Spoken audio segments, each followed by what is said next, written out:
Every web page on the old interweb uses a language to communicate with the various browsers in order for us to see the formatted text or the images or the colors in the background or the videos. This language is called HTML. HTML5 is the most recent version of HTML, but when speaking about HTML, you rarely hear the term HTML5. Like, for example, you would hear, "It's baseball season," but not, "It's baseball season 2014. It's kind of implied that it's the most recent version. Baseball season and HTML. The HTML language has certain rules for communicating called syntax. This syntax is the code that contains the brackets and words that the browsers interpret into the goodies that we see when we click onto a website.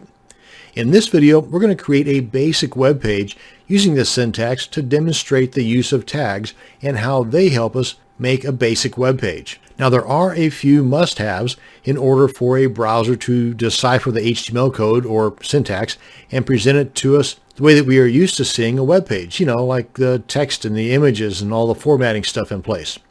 Now, actually, there are what I call the Fab 5 must-haves. Okay, I'm not really sure just how fabulous these are, but I couldn't think of anything else that made it easy to remember. First, we have the declaration. This is what tells the browsers, hey, this is a version of HTML and not just some text document. Then we have the tags, the HTML, the head, the title, and the body.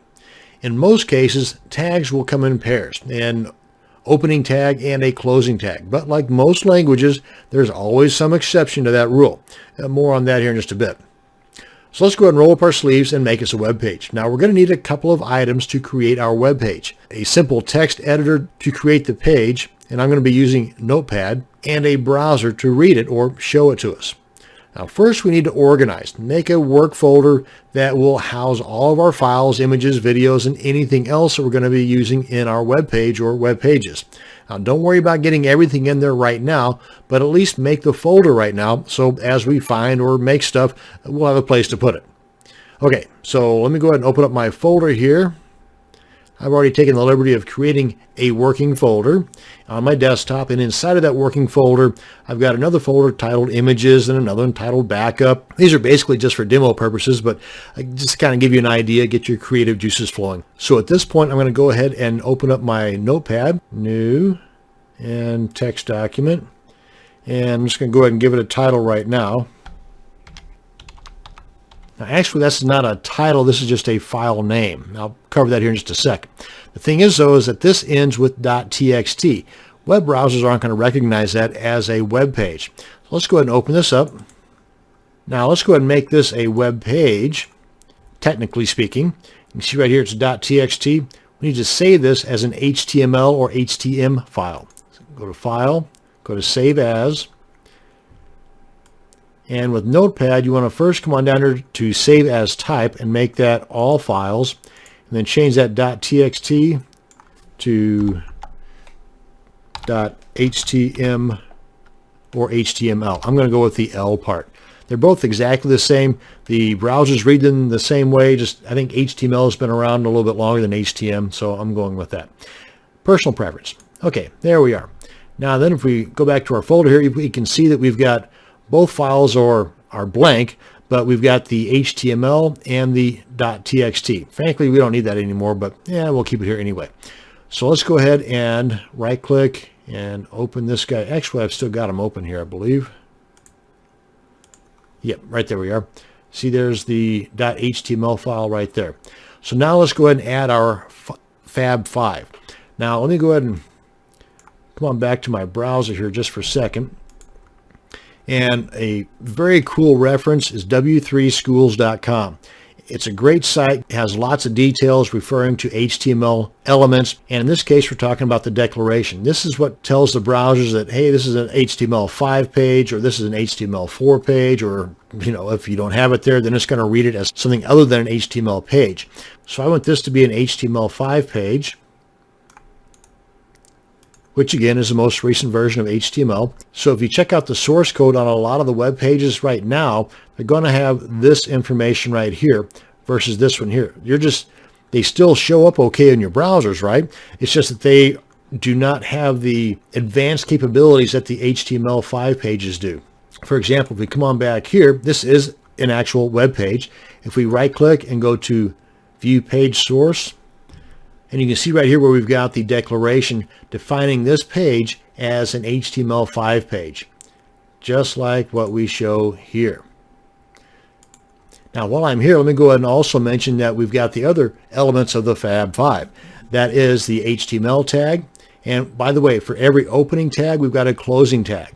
The opening HTML tag is here at the very bottom of the page. We've got the closing HTML tag.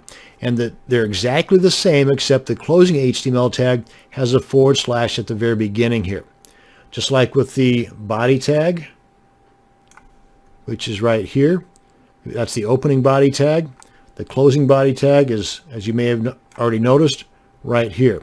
Again, exactly the same, except for this one here has the / at the beginning. Now, I say exactly the same. The opening body tag in this instance has some additional formatting elements, but that's going beyond the basics that I'm covering in this particular video. Now, the head tag, we've got the opening head tag, closing head tag, again with the / there, and we've got the title tag, opening and closing. And for those keeping count, Fab 5, 1, 2, 3, 4, and body makes 5. So that's our example of the code of our basic web page. So let's go ahead and I want to copy this, if I haven't already done so, into my clipboard. Come on back here, paste that at the beginning of our basic web page. And as we saw earlier in the source code of the Google page here, now we need the opening and closing HTML tags. And in this example, by the way, it's not the same as the name of the file. This has to be HTML. HTML, I don't think it's going to work so well in here. So you got to go with the HTML, for those of you keeping track here. And then the closing HTML tag. And I want to bring that down a bit. And in between the opening and closing HTML tag, we want to add our opening and closing head tag. And in between here, we want the title tag. Now, all this head stuff here basically tells the browser a lot of the details about how to present this page. It's the stuff below the closing head tag right in here in the body portion of the web page that is what we're seeing here. That's the goodies. That's the formatting. That's the videos. That's the images. All this stuff above the closing head tag, this is all the coding that tells the browser how to treat things. Still, it's important. Now we need the body tag. Opening. And we'll bring this down a little bit here. And closing body tag. Now this is our skeleton of our site. Now in here is where we put the content.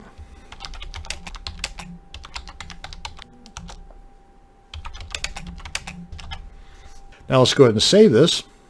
File, save, and let's open this up in our browser. And come on back to my folder here.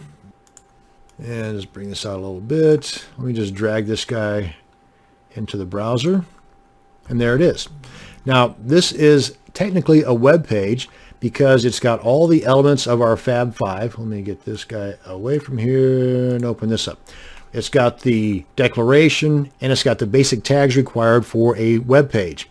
What it does not have is the formatting. As you can see here, I do not have any formatting to tell the browser, hey, this is actually on a second line, because the browser sees this all on one line.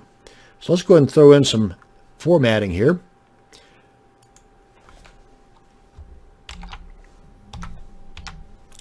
This is a header tag, which tells the browser, hey, on a scale of 1 to 6 or more, I am either really important, that's the H1, or I'm not so important, that's the H6.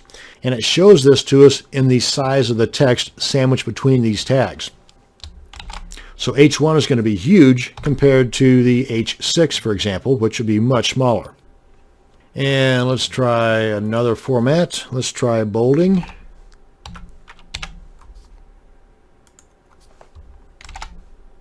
And let's tell the browser, hey, this is actually the end of this line. Everything after this goes on a different line. And this can be done a couple of ways. You can put this in a paragraph, that's a opening and closing P, or a break. For example, let me do the opening and closing P. This would be the closing P. And at the very beginning here, opening P. So let's go ahead and save this. Come on back to our browser here and refresh.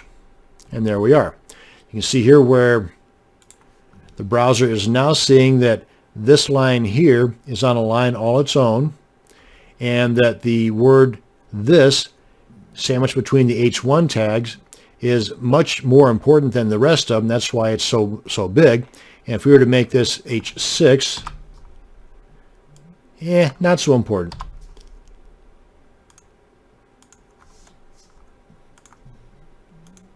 You see it's not as important as the rest of this. That's why it's so much smaller. So let me put that back to H1 so you can see what this is.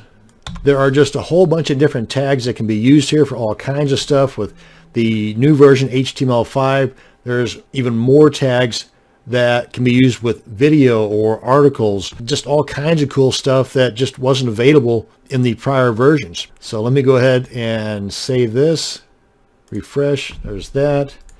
And to close things out here, I want to demonstrate an example of a tag that does not fall into the opening and closing tag category. This is one that is just a normal tag all on its own. It does not have an opening or a closing. It's just by itself.